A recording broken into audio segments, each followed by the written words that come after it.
kemudian hidup kita susah, mudah-mudahan ini janji Allah dan Rasul.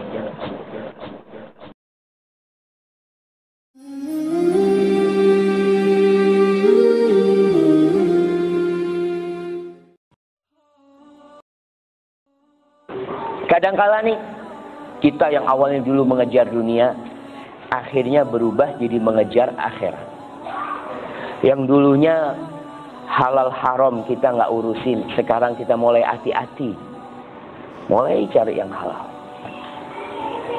Tapi banyak di antara kita yang merasakan, Ustaz, sejak anak tobat kok jadi susah hidup ini.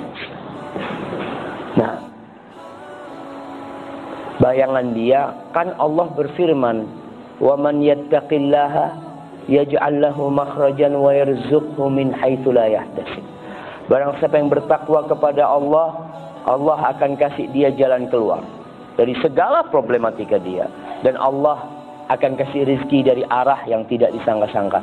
Ustaz, ana nih udah bertakwa, ana udah sholat. Dulu ana nggak sholat, duit ana banyak, Ustaz. Sekarang ana sholat berjamaah di masjid, Masya Allah, tambah susah. Terjadi. Dan seperti itu memang seharusnya. Terus, bagaimana dengan janji Allah? Yang bertakwa Allah akan kasih jalan keluar. Allah akan kasih.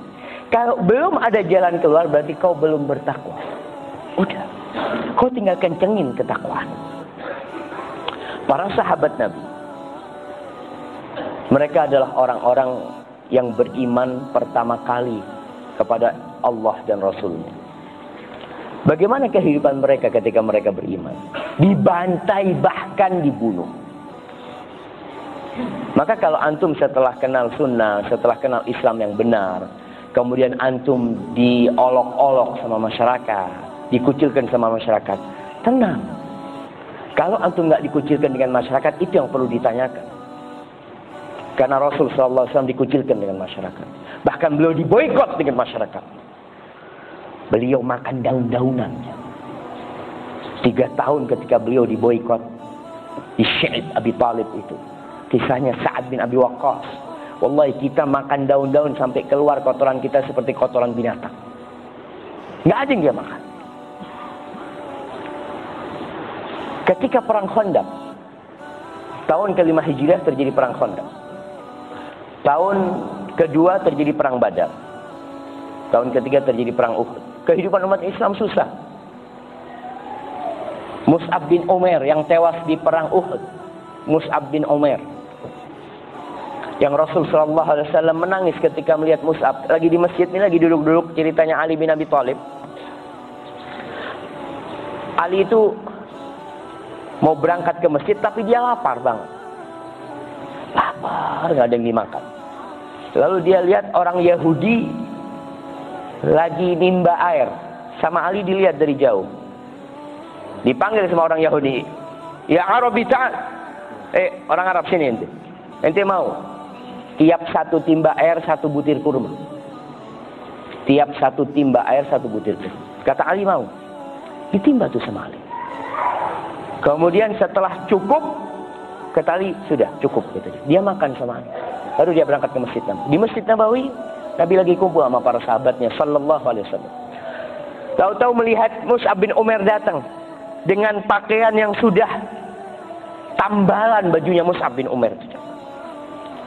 Dengan wajah, ya wajahnya orang yang susah gimana lah. Nggak ada pakai krim, nggak ada pakai apa-apa.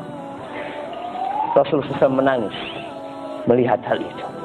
Susah kehidupan para sahabat Nabi. Ketika Mus'ab meninggal dunia, kafannya nggak cukup.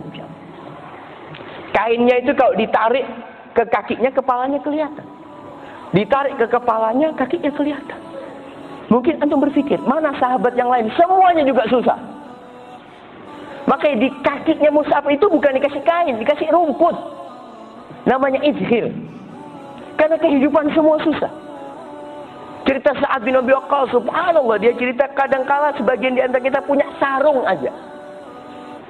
Dan sarung itu dibagi 2 sama temannya. Atasannya nggak ada, jemaah.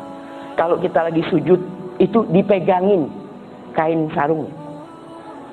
Dan mereka ridho kepada Allah Subhanahu wa ta'ala. Tidak pernah merasa murka. Tidak pernah mengatakan, aku udah bertakwa atau udah ikut Rasul SAW. Kenapa masih susah? Enggak.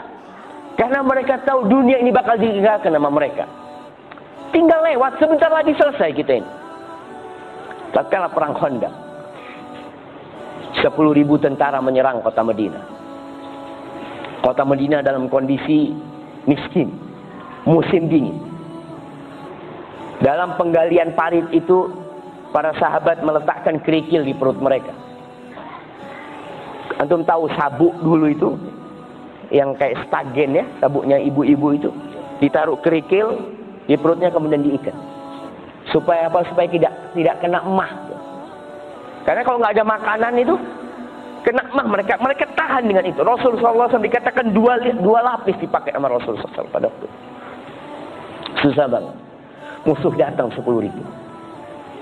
Orang-orang Yahudi berkhianat dari dalam kota Madinah. Apa kata para sahabat? Falamma ra'al mu'minuna al-ahzab.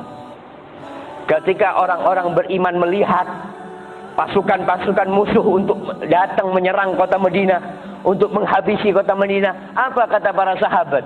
Mereka mengatakan, "Hadza ma wa'adana Allah wa rasuluh wa sadaqallahu wa rasul." Mereka mengatakan, ini yang dijanjikan oleh Allah dan Rasulnya. Ini yang dijanjikan oleh Allah dan Rasul. Dan benar yang dijanjikan oleh Allah dan Rasul. Apa yang Allah janjikan? Sehingga mereka mengatakan ini yang dijanjikan oleh Allah dan Rasul. Yang dijanjikan oleh yang Allah firmankan di surat Al-Baqarah. Allah mengatakan, am hasibtum an tadkhulul jannah. Apakah kalian mengira kalian bisa masuk surga? Walamma ya'tikum mathalul ladzina khalau min qablikum massathumul ba'sa wad-dharra wa zulzilu hatta yaqula ar-rasulu wal ladzina amanu ma'ahu mata nasrullah ala inna nasrallahi qarib. Kalian mengira bisa masuk surga, padahal belum datang kepada kalian seperti yang telah menimpa orang-orang sebelum kalian. Mereka ditimpa kelaparan, mereka ditimpa penyakit, mereka diuji keimanannya, digoyangkan bumi ini untuk mereka. Sehingga mereka mengatakan, mata nasrullah, kapan pertolongan Allah turun? Maka orang-orang sahabat-sahabat Nabi ketika melihat pasukan itu, mereka beriman, hadza ma wa'adanallahu wa rasul. Ini janjinya Allah dan Rasul. Wa ma zadahum illa imanan wa taslima. Kondisi yang susah itu tidak membuat mereka kecuali bertambah beriman dan bertambah berserah diri kepada Allah Subhanahu wa taala. Maka kita pun yang meninggalkan kemaksiatan, bertobat, meninggalkan kemudian hidup kita susah, mudah-mudahan ini janji Allah dan Rasul.